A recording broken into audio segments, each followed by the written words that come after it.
भारत के सभी राज्यों की खबर SNS न्यूज चैनल पर, खबर जो आपको रखे सबसे आगे। नमस्कार, मैं विशाल पटेल, SNS टीवी में एक बार फिर से आपका स्वागत है। आइए रुक करते हैं कुछ खास खबरों की ओर और दिखाते हैं SNS टीवी की यह खास रिपोर्ट।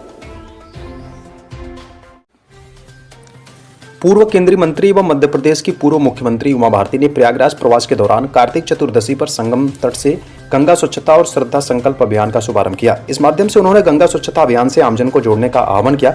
महाकुंभ के भव्य आयोजन हेतु उन्होंने केंद्र व प्रदेश सरकार का आभार व्यक्त किया।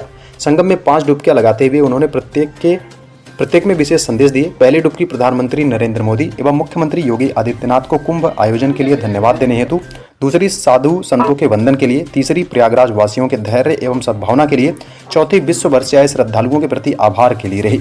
5वीं डुबकी मां गंगा की निर्मलता एवं अविरलता बनाए रखने के संकल्प के रूप में ली गई। उन्होंने सभी को मां गंगा की स्वच्छता हेतु सजग रहने का प्रयास करने तथा घर लौटकर आसपास के लोगों को प्रेरित करने का संदेश दिया। कार्य व्यवहार में आवश्यक बदलाव लाने एवं व्यवस्था में दोष होने पर आवाज उठाने का आह्वान भी किया।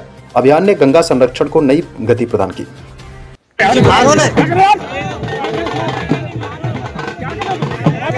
भारतीय गंगा स्वच्छता को लेकर श्रद्धा संकल्प अभियान का शुभारंभ आपने संगम के तट से किया। क्या संदेश है यहाँ से सभी को लेकर? गंगा प्रेमी है, गंगा भक्त है और 5 डुबकी भी लगाई है। क्या कामना की है माँ गंगा से? माँ पहली डुबकी मोदी जी, योगी जी को धन्यवाद की, अच्छे कुंभ की व्यवस्था की। दूसरी संत समाज की जो यहाँ पधारे, गला खराब हो गया है। तीसरी डुबकी प्रयागराज वासियों की, जिनने इतनी सद्भावना दिखाई। चौथी डुबकी विश्व के आए हुए सभी श्रद्धालुओं के लिए, जो इतनी तपस्या करके करोड़ों की संख्या में आई।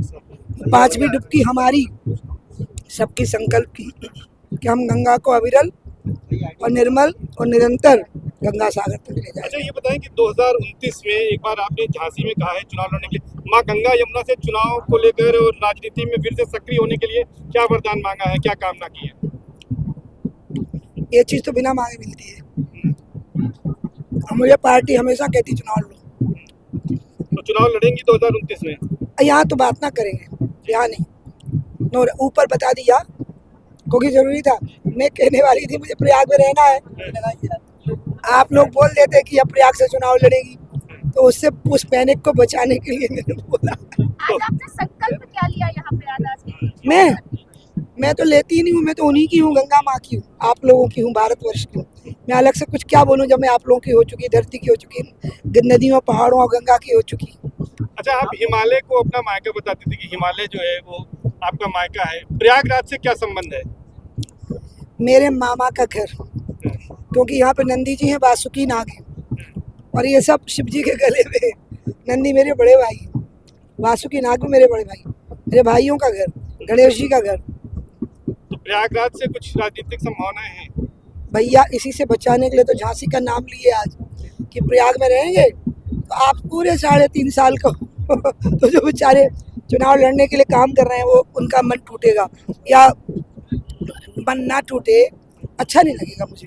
तो मैंने दोबारा रिपीट कर दिया, नहीं तो मैं नहीं बोलती, उस वजह से रिपीट किया था। मैंने अपनी आकांक्षा एक बार कह दी थी और उसके बाद नहीं कि कहाँ से क्या होना। यहाँ मैंने इसलिए बोला कि जैसे ही मैं ये कहूँगी कि मैं यहाँ रहूँगी तो आपको क्या क्या करना है मुझे पता था।